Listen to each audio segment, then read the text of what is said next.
Hey everyone, and welcome to the Surface Interval in association with the 2 Minute Foundation. So are you bored of the everyday dive site? Shipwrecks, swimming pools? Well, if you want to mix things up a bit, this video might be for you. So let's just jump straight into it. I'm Sean from SimplyScuba, and let's have a chat about unique dive sites around the world. Yonuguni is one of those mysteries that, even if it's been proven to be either man-made or natural, people will still be fighting over it in the comments below for the next 1,000 years. We did a video on it years ago, and to this date, as of recording, it's still in our top 20 most watched videos every single month. So what is it? Well, in 1985, local divers found this monument or pyramid or whatever you want to call it, thinking it was an underwater city. They reported it to the authorities, but nothing actually really happened until 1996 when this structure was surveyed, and then again in 1997 when an expedition took place which included Channel 4 and the Discovery Channel. It's super popular with snorkelers, freedivers, and of course scuba divers. It gets lots of visits from lots of adventurers who just want to see something that little bit different underwater that you really won't see anywhere else in the world. But is it man-made? Is it natural? It's totally man-made, but I'm sure a lot of you will dispute that in the comments below, so let the fights begin. So Neptune Memorial Reef is for any scuba diver that's looking to see something that little bit different underwater. But why, I hear you say? Well, that's because it's an underwater columbarium. Yeah, it's a place where they store urns and spread the ashes of the deceased. The Memorial Reef covers 600,000 square feet and rests at a depth of 12 meters, meaning that anyone can scuba dive, free dive, or snorkel the site. So if you would like this to be your final resting place, how much does it cost?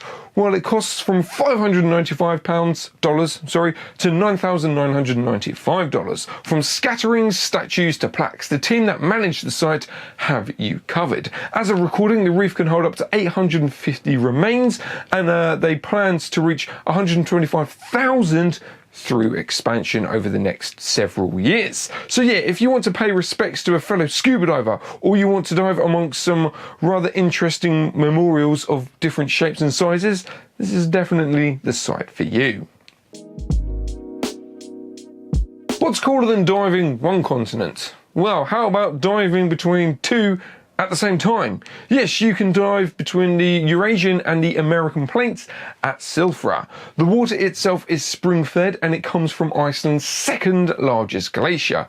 It's because of this glacier-fed water that it makes it so clear, also rather chilly, hence why it's super popular for scuba divers and of course snorkelers. There are three main dive locations. You have the Silfra Hall, the Silfra Cathedral, and the Silfra Lagoon, which vary on depth, but it hits a max at 63 meters deep.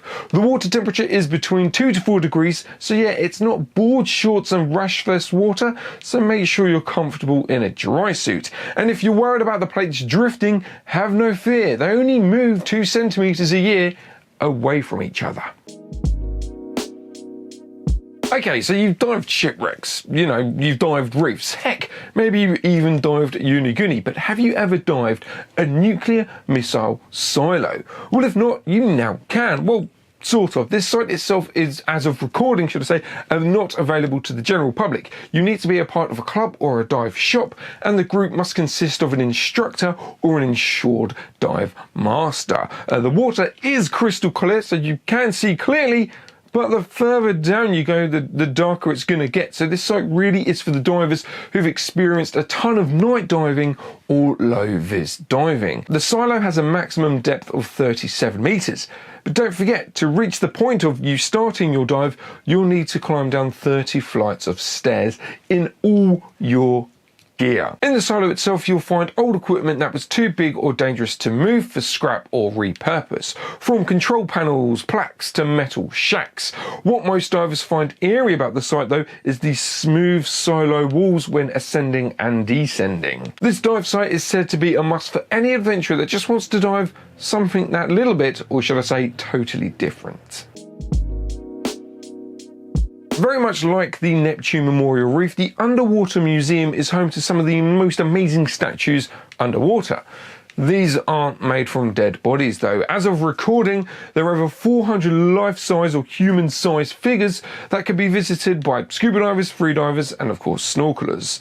The point of the museum is at first and foremost an artificial reef system to bring new life into the water in Cancun. But due to the life-size statues, this of course was always going to bring scuba divers and adventurers to the area, so it is a bit of a win-win. They look pretty cool as the marine life starts growing on and around the statues as well. A little bit freaky. At its deepest, the museum reaches just shy of 8 meters, meaning it's perfect for all levels of divers, free divers, and of course snorkelers, like I previously said. What's really cool about these statues is that they're made from marine grade cement, which has been designed to promote coral growth, which just means the team behind the museum have really thought about the best possible ways to encourage marine life growth in the area, which is just awesome. So nice work, guys. So there we are, some of the most unique dive sites around the world. Have you been to any of these sites? Let us know in the comments below how your experience was, or do you have a favorite spot that you think's unique? Let us know about it in the comments below. And you never know, if we make one more of these videos down the line, we might add it to that video, which is pretty cool. Don't forget to buy all your scuba diving gear from the one-stop shop. That is SimplyScuba.com. There you'll find all the latest and greatest scuba diving gear. And if you're a bit of an eco warrior like myself, have no fear, because we have one of the most greenest warehouses